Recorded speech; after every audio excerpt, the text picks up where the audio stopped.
హరినారాయణ దురిత నివారణ సదాశివ మహాదేవ శంకర హరహర మహాదేవ శంభో కాశీ విశ్వనాథ గంగ. నిజం నిలకడైంది, అబద్ధం గడిబిడి కలిగింది. నిలకడకు గడిబిడికి ఏనుకు దోమకు ఉండేటువంటి సంబంధము వ్యత్యాసము ఉంటుంది. నిజం ఏనుగు లాంటిది, అలుగాడదు. కోటి సూర్యులు ఒకసారి ఉదయించినా ఏనుగు గాబరి పడదు. కానీ దోమ చలికి తట్టుకోలేదు, వానకు తట్టుకోలేదు, గాలికి తట్టుకోలేదు, ఎండకు తట్టుకోలేదు.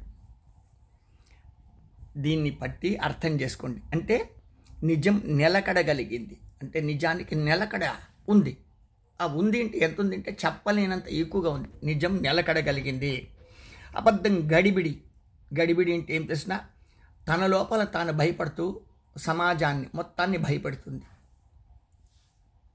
అంటే అబద్ధం అనేది దాని పుట్టుకే, అది తయారీనే గడిబిడి. గడిబిడి అంటే గలాటాలుగాను, బాధగాను, హింసగాను.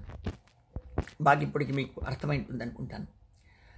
ఎవ్వడు కానీ ఈశ్వరుని యొక్క ప్రీతిని, ఈశ్వరుని యొక్క శక్తిని, ఈశ్వరుని యొక్క శాసనాన్ని అనుభవించలేకపోతాడో వాడు అబద్ధాల పుట్ట, అబద్ధాలుగాడని అర్థం. అంటే సత్యహరిశ్చంద్రుడు ఇంకెవర్రా లోకంలో? మనకు సప్తర్షి మండలం అనేది నక్షత్రాల్లో కనిపిస్తుంది. దాన్ని కనుక్కొని చూడగలిగితే ప్రతిరోజు మనకు సర్వ పాపాలు పరిహారం అయిపోతుంది. సప్తర్షి మండలమా? అవును, 7 మంది ఋషులు ఉంటారన్నమాట. వాళ్ళు సృష్టికి అత్యమూల్యమైనటువంటి శక్తికారకులు. అంటే ఈశ్వరుని యొక్క సంకల్పానికి పరిపూర్ణంగా రూపకల్పన చేసేటట్టు మహాశిల్పులు అనరాదు. కానీ అర్థమైన బ్రాహ్మణులని, వైశ్యులని, శూద్రులని, క్షత్రియులని, ఇందులో పల కర్మలో ఏం చేస్తారంటే బ్రహ్మ, వైశ్య, శూద్రాదులు అని చెప్పి చతుర్వర్ణాలు అని చెప్పి ఒక మంత్రాలలో ఉంది. చతుర్వర్ణాల మంత్రాలలో ఉంది అంటే ఇది పెద్ద మాట అయిపోతుంది. మళ్ళీ పెద్ద దరిద్రంగా కామెంట్లు పెట్టుకోబాకండి. జన్మతో జాతి లేదురా. పెరుగుతూ మీరు చేసేటువంటి పనులలో మీరు చుట్టుకునేటువంటి ఒక అల్లికలతో, అంటే మీరు వేసుకునే కాంపౌండ్లు, మీ బిల్డింగుల లోపల మీరు జాతికి లేబుల్ పెట్టుకుంటా ఉన్నారు తప్ప జన్మతో లేబుల్ లేదు. అంటే జన్మతో మనిషిగా గుణవంతుడు, గుణహీనుడు, ఐశ్వర్యవంతుడు, దరిద్రుడు, విద్యావంతుడు, అవిద్యావంతుడు, అంటే ద్వంద్వాలుగా ఉంటుంది తప్ప, అంటే 2 ఉంటుంది తప్ప అర్థమైన అనేకంగా ఉండదు. అంటే 2 కూడా ఎందుకు ఉంటుంది? ఒకటి ఉన్నది, ఒకటి లేనిది. ఆ లేనిది మళ్ళీ ఉన్నటువంటి వాటి జతలో చేరితే, ఆ ఉన్నటువంటిది లేని వాళ్ళని జత చేర్చుకుంటే అప్పుడు సృష్టి నడుస్తుంది అన్నమాట. బహుశా మీకు ఇది అర్థం కాలేదేమో, లాస్ట్ పదం కదా. అంటే ఉన్నది లేనిది. ఇప్పుడు విద్యావంతుడు అవిద్యావంతుడిని దగ్గరికి చేరుస్తాడు, అవిద్యావంతుడు కూడా విద్యావంతుడి దగ్గరికి చేరి చిన్నగా సేవ చేసి గురు శిష్యుల సంబంధంతో విద్యను అభ్యసిస్తాడు. ఇప్పుడు ఐఏఎస్లు, ఐపీఎస్లు, ఏబిసిడీలు బాగా అడ్డదొడ్డంగా చదువుకునేటువంటి వాళ్ళు foreign return, London return, America return, China return, ఇట్లా రిటర్న్ రిటర్న్ రిటర్న్ ఎక్కడికో పోయి వచ్చినాడు. అట్లా ప్యాంట్ వేసుకునే సరిగా రాకపోయి, కోట్ వేసుకునే సరిగా రాకపోతే కూడా వాడు ఫారెన్ రిటర్న్ అయిపోతాడు. ఇంతెందుకు పెట్టికి చెప్తా ఉన్నానంటే అర్థమైన తల్లి పొట్టలో అందరికీ తెలియదు.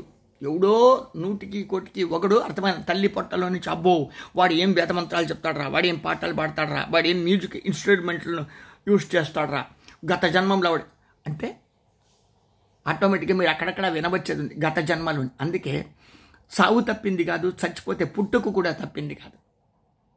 జన్మ మృత్యు జరా రోగాలు పరమాత్ముడు పెట్టిండేటువంటి నియామకం. మనకు రాత్రి పగులు మాదిరి సింపుల్గా చూడాలంటే గడియారం లేదు ఇప్పుడు, కానీ ఉన్న గడియారాన్ని మీరు గుర్తుపెట్టుకోండి. ఎందుకంటే ఇప్పుడు మొబైల్లోనే అన్నీ వచ్చినాయి కాబట్టి సినిమాలు పోయినాయి, షికార్లు పోయినాయి, ఇంట్లో గడియారాలు పెట్టుకునేది పోయినాయి, క్యాలెండర్లు పోయినాయి, డైరీలు పోయినాయి. అసలు పెద్దంతరం చిన్నంతరం సర్వనాశనం అయిపోయింది. మొత్తం నెట్టులో పడి చేస్తూ ఉన్నారు. అంటే గువ్వలకి ఏదో నెట్టేసి వేటగాడు దంత్రగాడు బొమ్మలు ఆడించి పట్టుకుని ఆకలికి ఏదో దానికి మసాలాలు పెట్టి కాల్చుకుని నమిలి తినేసినట్టుగా. ఇట్లా కాకుండా మనం చేయవలసిన పని గుర్తుపెట్టుకోవాలి.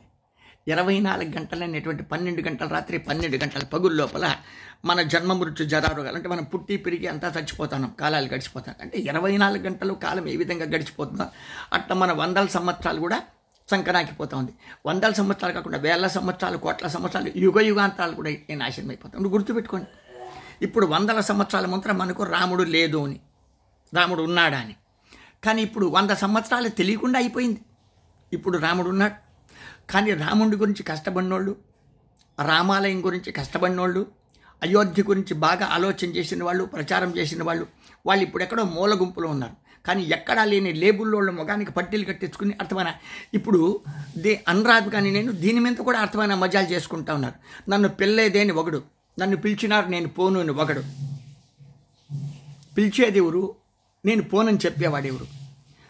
మొత్తం అంతా రామమయం. సృష్టి అంటే ప్రపంచమంతా రామమయం. రాముని కోసం పిలిచేవాడెవరు? రాముని కార్యానికి నేను పోనని చెప్పేవాడు ఎవరు? బొందిలో అంటే దేహం లోపల ఆయుస్సు ఉండాలంటే, మీరు బతికి బట్ట కట్టవాలంటే రాముని యొక్క ఆశీర్వాదాలు కావాలి. అంటే శాంపుల్గా చెప్తాను. శ్రీరాముడు లేని జీవితం ఊహకందని దరిద్రాల్లోకెల్లా దరిద్రం. శ్రీరాముడే ఆరాం ఎవరికొద్దు, ఏ జాతికొద్దు, ఏ భాషకొద్దు, ఏ కాలానికొద్దు, ఏ ప్రాంతానికొద్దు, ఏ రాష్ట్రానికొద్దు, ఏ రాజ్యానికొద్దు. అంతా రామమయం. ఖచ్చితంగా ప్రతి మనిషి కూడా బాగా సులభంగా సుఖంగా బతకాలి అంటే లలితాదేవి అమ్మవారి కృప కావాలి. అమ్మవారి కృప లేకపోతే అసలు లోకాలే లేవుంటే, లోకారాజ్యులు లేవుంటే అట్లా ఇంకా మామూలు సామాన్యమైనటువంటి మనం జీవకోట్లు ఉంటావా? 84 కోట్ల జీవరాశులు, 33 కోట్ల దేవతలు, అనేక కోటి బ్రహ్మాండాల లోపల బాగా ఊహించుకుంటే అంటే ప్రపంచపటంలో నువ్వెంత, నీ దేశం ఎంత, నీ జిల్లా ఎంత, నీ తాలూకా ఎంత, నీ గ్రామం ఎంత, నీ పంచాయతీ ఎంత, నీ ఇల్లు ఎంత, నీ బతికెంత, ఇట్లా ఆలోచన చేసుకో. అంటే ప్రపంచ పటాన్ని ఒక గ్లోబులోనే నువ్వు బొమ్మగా ఆలోచన చేయలేకపోతే ఇంకా ప్రపంచాన్ని గురించి ఆలోచన చేస్తావా? ప్రపంచమంతా తానైనటువంటి ఆనందం, పరమశక్తి ఏదైతే ఉందో అది రామ, శ్రీరామ. 3 అక్షరాలు శ్రీరామ. 3 అక్షరాలు శ్రీరామ అని గురించి కానీ మీరు ఆలోచన చేస్తే, మీ మస్తకంలో పెట్టుకుంటే, మీ గుండెల నిండా మీ రక్తంలో మీకు బీపీ లాంటిది కానీ పంపైతే అప్పుడు మీకు ఆయుస్సు, ఆరోగ్యం, పరమానందం, మీ కుర్చీలు బలంగా ఉంటుంది, మీ పార్టీలు బలంగా ఉంటుంది. అర్థమైన అనురాధ్ కానీ మూర్ఖతనంగా ఆలోచన చేసి అర్థమైన రాముని యొక్క కార్యక్రమానికి ఆమంత్రించేవాడెవరు? దాన్ని అవును ఒప్పుకునేవాడు కాదని. ఇప్పుడు పరమాచార్యులు అంటే జగద్గురువులకు కూడా నువ్వు పాపాలు ఆపాదిస్తారా? మహనీయుడు అయినటువంటి నరేంద్ర మోదీకి పాపాలను ఆపాదిస్తారా? 100 సంవత్సరాల నుంచి మీ నోరు దక్కడిపోయినాయి, మీ బతుకులు ఏమైనాయి? రాముణ్ణి ముట్టుకోరాదు ఒకడు, రాముని యొక్క కార్యక్రమంలో మోదీ గారు ఉండరాదని ఒకడు, మోదీ గారు రాముణ్ణి, రామ విగ్రహాన్ని, ఆ కార్యక్రమాన్ని ముట్టుకునేదానికి ఏం అధికారం ఉంది? పిచ్చి ప్రేలాపన మానేసి మీ గుండెల మీద చేపెట్టుకొని మీరు బతికేదానికి ఏం కావాలో ఆ ప్లాన్లు చేసుకోండి. గురువులను, దేవుళ్లను, మంచి మహనీయులను దండించడానికి చెప్తారు. గురుమూలం, ఋషిమూలం, దైవమూలం. అంటే గురువును, ఋషులను, దేవుణ్ణి, జన్మనిచ్చినటువంటి తల్లిని మూలాలు వెతకబాక.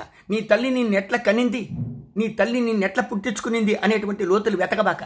అర్థమని కపర్దార్. ఈశ్వర కృపాకటాక్ష సిద్ధిరస్తు. శ్రీరామో లలితాంబిక.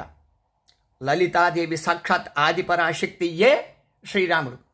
లేకపోతే భద్రకాళి అయి మహాకాళి అయి అందరినీ భోంచేసేస్తుంది సుమా. శుభం భూయ. భారద్వాజ ఆశ్రమం సుధాకర్ స్వామీజీ. ఎందుకంటే మొబైల్ చేతిలో ఉంది, నా సొంతం, నేను స్వతంత్రుని అంటావా? అన్నిటికీ స్వతంత్రాలు ఉన్నాయా? పిచ్చి ప్రేలాపలకు స్వతంత్రాలు లేవు. ధర్మానికి మాత్రమే స్వతంత్రం ఉంది, అధర్మానికి స్వతంత్రం లేదు. అధర్మానికి, అబద్ధానికి, మోసానికి, కుచ్చితానికి, కుళ్ళుకు ఎప్పుడు స్వాతంత్ర్యం రావు. అవి దొంగతనంగా తిరగవలసిందే. దొంగ పోలీసు ఆట లాంటిది అబద్ధం, కుళ్ళు, కుచద్యం. జాగ్రత్త. హరహర మహాదేవ శంభో కాశీ విశ్వనాథనగే. అఘోరాలు అగోచరంగా ఉంటారు, వాళ్ళు గోచర పడరు. అఘోర సందేశం, అఘోర ఆదేశం కోట్ల జన్మలుగా కోట్ల శక్తులను, సిద్ధులను పుణికి పుచ్చుకొని మాకేమీ గతిలేంటిగా పిచ్చోళ్ళుగా వాళ్ళు ఎక్కడో పిచ్చి గవ్వలు ఏరుకుంటూ ఉంటారు. సముద్ర మట్టాలు, సముద్ర దడాలలో, నదీ తీర్థాలలో, ఊర్ల బయట, అర్థాత్ పాడుబడినటువంటి ఒక కొంపల లోపల ఉంటారనమాట అఘోరాలు. వాళ్ళు అందమైనటువంటి బంగళాల్లో, అందమైనటువంటి సర్కిల్లో, చౌకీల్లో, చౌరస్తాల్లో, అందమైనటువంటి ఆడపిల్లల దగ్గర, ఆస్తుల దగ్గర, అధికారాల దగ్గర దురహంకారంతో దుష్టభూయిష్టంగా ఉండరు. అఘోరాలు వాళ్ళు చూడటానికి అసహ్యంగా ఉంటారు. వాళ్లతో ఎవరు కానీ ఫ్రెండ్షిప్, రిలేషన్షిప్ అసలు చేయడానికి కూడా మనసు ఒప్పుకోరు. కానీ నిజమైనటువంటి అంతస్తు, నిజమైనటువంటి వేద విద్య, నిజమైనటువంటి శక్తి, నిజమైనటువంటి సృష్టి, స్థితి, లయ, లాస్యాలనేటువంటివి వాళ్ళు పునికి పుచ్చుకుంటారు. జై లలిత, జై లలిత, జై లలిత. అఘోర సందేశం, అఘోర ఆదేశం ఎప్పుడు కానీ ధర్మప్రభువును తీకించరాదు. అంటే నిజమైనటువంటి ధర్మప్రభువులను, న్యాయప్రభువులను, ప్రపంచానికి హితం చేసే వాళ్ళను, 10 మందిని కలుపుకునేటువంటి యొక్క రాజులను దుర్భాషలాడి దూషించరాదు, కించత్ అవమానం పరచరాదు. ఆ తరువాత దైవ దూషణ చెయ్యరాదు, గురుదూషణ చెయ్యరాదు, పరనింద అసలే చెయ్యరాదు. పరమాత్మని యొక్క దివ్యశక్తిని, మంత్రాలను, వేదాలను, ఉపనిషత్తులను నిందన చెయ్యరాదు, నిందన చెయ్యరాదు. నిందకులారా జాగ్రత్త, జాగ్రత్త, జాగ్రత్త. పరనింద మహాపాపమైంది, సులభంగా ఉంటుందేమో, బట్ అనుభవించడానికి చాలా జన్మ చాలదు, జన్మలు కూడా చాలదు. హరహర మహాదేవ శంభు, కాశీ విశ్వనాథ గంగా. జై శ్రీరామ్, జై శ్రీరామ్, జై శ్రీరామ్, జై శ్రీరామ్, జై శ్రీరామ్. శుభం భూయాత్ నాయనలారా.